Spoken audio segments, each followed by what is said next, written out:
Kaos eksklusif Barca, Starboy, official merchandise starting 11. Pesan sekarang, klik link di deskripsi. When they're down, when they are tested, they find a way to win. Almarhum Bob Sadino pernah bilang, bergayalah sesuai isi dompetmu. Petuah ini tidak dipahami oleh Barcelona. Mungkin karena tidak mengenal pengusaha kaliber Om Bob. Tapi yang paling mungkin adalah Barcelona sebagaimana tim-tim besar lain terjangkiti penyakit rakus. Awal musim ini dengan kepercayaan diri melebihi orang mau wawancara kerja, Barcelona membeli Dani Olmo dari RB Leipzig.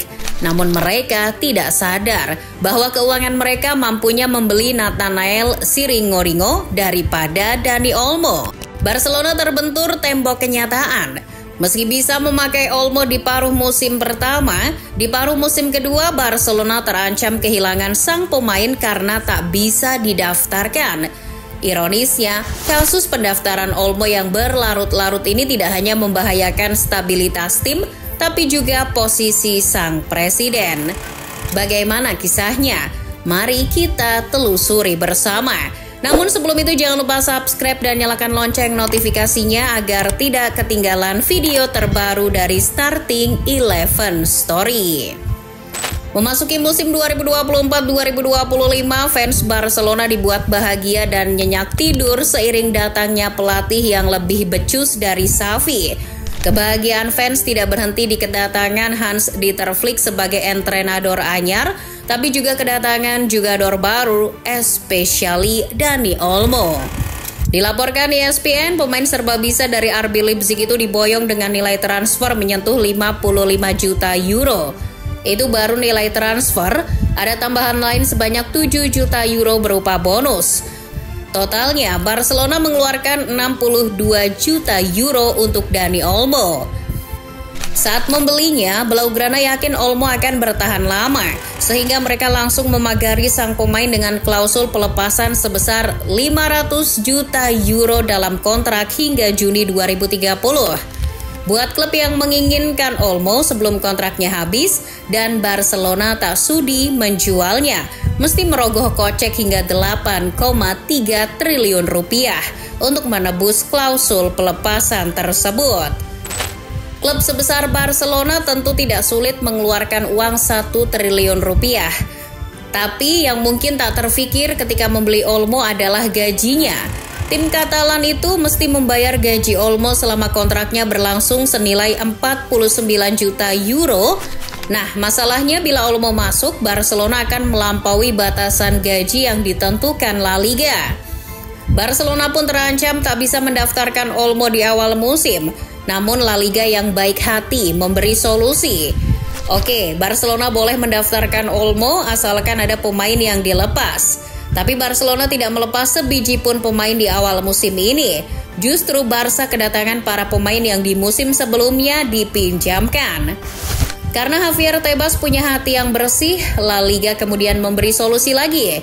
Oke, Barcelona boleh mendaftarkan Olmo tanpa harus menjual pemain asalkan ada pemain yang cedera dan tak dapat bermain setidaknya 4 bulan. Solusi itu membuat Presiden Barcelona Joan Laporta kegirangan. Awal musim ini kebetulan 3 pemain Barca cedera. Ronald Araujo cedera hamstring kala membela Uruguay di Copa America dan harus absen 5 bulan. Marc-Andre ter Stegen absen sepanjang musim karena cedera ligamen lutut. Lalu yang terakhir, Andreas Christensen dipaksa rebahan di ranjang perawatan sepanjang musim karena masalah tendon Achilles. Peraturan La Liga mengizinkan Barcelona mengalokasikan 80% ruang gaji yang ditinggalkan pemain cedera dengan pemain baru. Ruang gaji yang ditinggalkan Araujo untuk mendaftarkan Inigo Martinez. Barca juga merekrut Moises Cesne untuk melapisi Inaki Pena. Sementara Dani Olmo akhirnya bisa didaftarkan dengan mengisi ruang gaji yang ditinggalkan Christensen. Akan tetapi, izin pendaftaran Olmo hanya berlaku hingga 31 Desember 2024. Pada Januari 2025, bursa transfer dibuka dan Barcelona fardu ain hukumnya mendaftarkan lagi Dani Olmo. Dan inilah yang jadi persoalan di kemudian hari. Olmo telah bermain di paruh musim pertama bersama Blaugrana. Sekurang-kurangnya 15 laga sudah dilakoni baik di La Liga maupun Liga Champions. Dari 15 laga tersebut performa Olmo impresif. Sang pemain mencetak 6 gol dan 1 assist. Tentu dong, dengan performa mengesankan itu Barca inginnya mempertahankan Olmo. Tapi kenyataan seringkali lebih menyakitkan, Cul. La Liga akan mengizinkan Barcelona memakai Olmo lagi apabila mereka berhasil mengatasi masalah finansial. Tanggal 31 Desember 2024 adalah tenggat waktu yang diberikan La Liga agar klub Katalan itu mencari sumber pendapatan baru. Di paruh musim pertama, Barca kelihatan serius menyelesaikan sengketa pendaftaran Olmo ini. Salah satunya dengan menjual tribun VIP di Camp Nou yang direnovasi. Barcelona yakin dengan cara itu mereka bisa memenuhi aturan FFP dan bisa mendaftarkan Olmo dan Pau Victor yang juga dalam sengketa. Barca memang kelewat pede. Mengutip The Athletic, berbekal keyakinan memenuhi aturan FFP, Barca melangkahi La Liga dengan langsung meminta Federasi Sepak Bola Spanyol atau RFIF untuk memproses aplikasi Dani Olmo. Kontan RFIF menolak. RFIF tidak akan melakukan itu tanpa validasi dari La Liga. Jelang tenggat waktu dan mendekati perayaan Tahun Baru 2025, keuangan Barcelona malah makin berdampak karena penundaan pekerjaan konstruksi Camp Nou. Membuat Barca juga tak akan bisa bermarkas di sana hingga musim 2025-26. Barca tetap akan bermain di Stadion Luis Companys di sisa musim ini. Ketika Tahun Baru tiba, Barcelona dipukul nasib buruk. Banding mereka untuk pencegahan pendaftaran Olmo dan Pau Victor ditolak oleh Juzgado de Primera Instancia atau gampangnya instansi pengadilan setempat. Barca memang telah mengajukan banding atas keputusan La Liga sebelumnya yang hanya mengizinkan Olmo dan Victor terdaftar di paruh musim pertama. Alhasil, Olmo dan Victor pun tak terdaftar. La Liga tak menganggap keduanya pemain Barca. Baik Olmo maupun Victor bisa pergi pada bursa transfer Januari ini secara gratis. Situasinya saat ini Olmo hanya ngendon saja di Barcelona dan itu jelas membuat Blaugrana merugi. Melansir Gol, seandainya Olmo pergi pada Januari ini, Barcelona akan menderita kerugian yang cukup besar. Pertama, Barca akan kehilangan 60 juta euro yang merupakan nilai pasar Olmo saat ini. Kedua, Los Chulos tetap harus membayar gaji Olmo sesuai nilai kontraknya yang berdurasi hingga 2030 sebesar 49 juta euro. Ketiga, uang 55 juta euro yang dibayarkan Barca ke RB Leipzig sebagai biaya kesepakatan juga akan terbuang percuma. Keempat, Barca juga akan kehilangan 104 juta euro dari harga penjualan tribun VIP sebagai plan B demi sang pemain.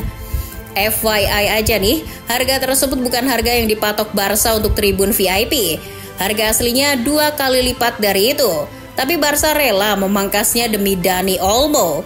Kalau dijumlahkan, total kerugian Barcelona apabila Olmo hengkang gratis Januari ini adalah 268 juta euro.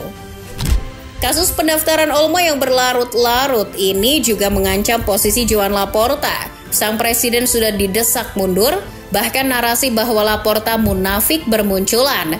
Laporta dinilai akan membohongi Olmo sebagaimana yang pernah dilakukannya pada Lionel Messi. Pada tahun 2021 silam, Laporta mengklaim La Pulga menolak ketika ditawari bermain secara kerja bakti pada tahun 2021.